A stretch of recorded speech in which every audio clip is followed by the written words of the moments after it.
अस्सलाम वालेकुम dear all students. उम्मीद करता हूँ आप सब खैरियत से होंगे।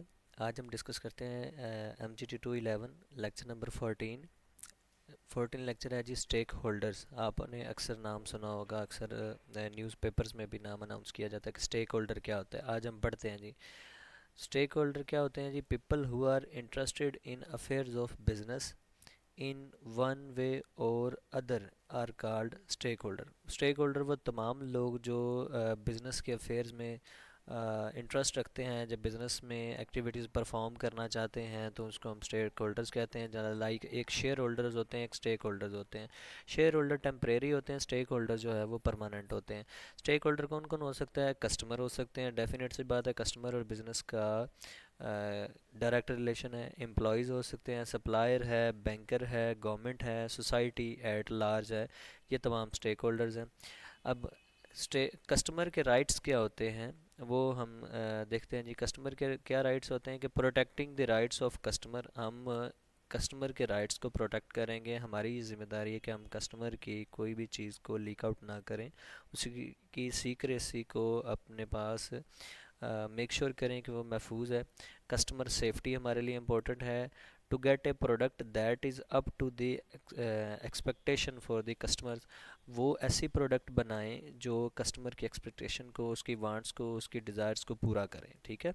Right to get information about. अब कस्टमर का क्या राइट है जी? उसका राइट है कि वो इंफॉर्मेशन ले सकता है प्रोडक्ट के रिलेटेड, सप्लायर के रिलेटेड, सिस्टम प्रोसीजर स्टैंडर्ड, इन तमाम चीज़ों के रिलेटेड वो जो है आपसे इंफॉर्मेशन लेने का अहल है। फॉर एग्जांपल, मैंने एक मीट ख़रीदा है तो मीट मैं सप्लायर से उसकी प्रॉपर इन्फॉर्मेशन लूँगा कि ये मीट हलाल है या हराम है, ये किस गोश्त का है, या आपने कहाँ से पकड़ा था।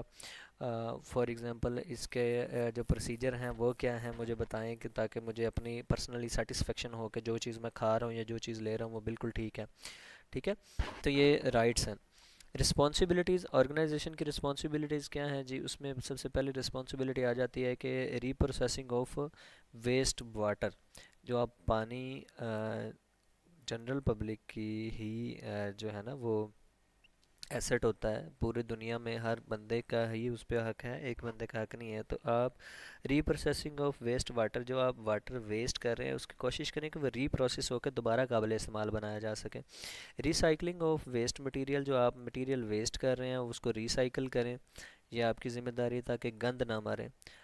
प्रोसेसिंग ऑफ स्मोक, स्मोक जो है वो प्रॉपर मेथड हो, हीट का रीप्रोसेसिंग का प्रॉपर मेथड हो। ये ना हो कि आपकी फैक्ट्री दूसरे लोगों के लिए वबाले जान बन जाए और आपके फैक्ट्री से जो धुआं निकलता है जहर आलूद, वो दूसरों की जान लेने पे जाए। तो ऐसी चीज़ों को कंट्रोल करना आपकी अपनी रिस्पॉन्सिबिलिटी एज ए इन्वायरमेंट में रहते हुए ना, एज ए वॉल्टियर। ये चीज़ें लिखने की भी ज़रूरत नहीं होती।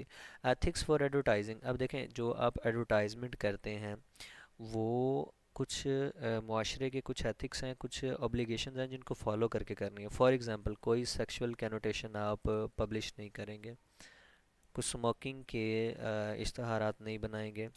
ठीक है। ऑब्जेक्शनेबल टाइमिंग्स आप नहीं शो करेंगे। लीगल कोई कमिटमेंट है या लीगल जो इस्लाम जिससे मना करता है, फॉर एग्जांपल, या माशरे में रहने के लिए जो चीज़ फियर फैक्टर साबित हो सकती है, तो ऐसी तमाम चीज़ों को आप एडवर्टाइजमेंट में नहीं लिखेंगे। फॉर एग्जांपल, और क्या हो सकता है कि आप कोई आयात अवेज़ा नहीं करेंगे, आयात दीवारों पे या फ्लेक्स बना के नहीं लिखेंगे, क्योंकि जब वो गिरती हैं तो फिर वो लोगों के कदमों के नीचे आती हैं। इस तरीके से कुछ चीज़ें हैं जो आप कंट्रोल में रखेंगे। उसके बाद नेक्स्ट आ जाते हैं जी मैनेजमेंट। मैनेजमेंट क्या होता है कि getting things done through others. वो तमाम चीज़ें जो दूसरों की मिल के दूसरों की मदद से हम तैयार कर लेते हैं उसको हम मैनेजमेंट बोलते हैं। ठीक है।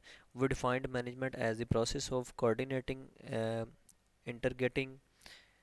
अब देखें, सिंपली हम इन अल्फाज में कह सकते हैं कि तमाम वो प्रोसेस जो लोगों से हम करवाते हैं उसकी मदद से हम कंट्रोल करके एक प्रोडक्ट को तैयार कर लेते हैं, तो उसको हम मैनेजमेंट बोलते हैं। मैनेजर क्या होता है कि manager who practice the functions and achievement management objective. Manager वो बंदा होता है जो उनके मैनेजमेंट का या उनकी कंपनी का ऑब्जेक्टिव होता है वो लोगों से पूरा करवाता है। फॉर एग्ज़ाम्पल, प्लानिंग करता है, ऑर्गेनाइज़ करता है चीज़ों को, स्टाफ को जनरेट करता है, कोऑर्डिनेट करता है दूसरे लोगों के साथ, कम्युनिकेशन करवाता है एम्प्लॉयज़ के साथ, ठीक है। Receiving information from various sources, processing of information, distribution of information, so on. मतलब जो भी मैनेजरियल सेक्टर के काम है वो तमाम के तमाम काम कौन परफॉर्म करता है? मैनेजर परफॉर्म करता है। मैनेजर सिंपली मैनेज से निकला है। मैनेज का मतलब होता है चीज़ को प्लान करना और चीज़ को ऑर्गेनाइज करना, ठीक है। तो वो जो है तमाम तर चीज़ों को मैनेज कौन करेगा? मैनेजर करता है, ठीक है। तो hopefully chapter number 14 sorry clear हो गया होगा। नेक्स्ट लेक्चर में मिलते हैं जी। कोई इशू हो तो आप रब्ता कर सकते हैं, वीडियो के नीचे कमेंट कर सकते हैं। अल्लाह हाफिज़।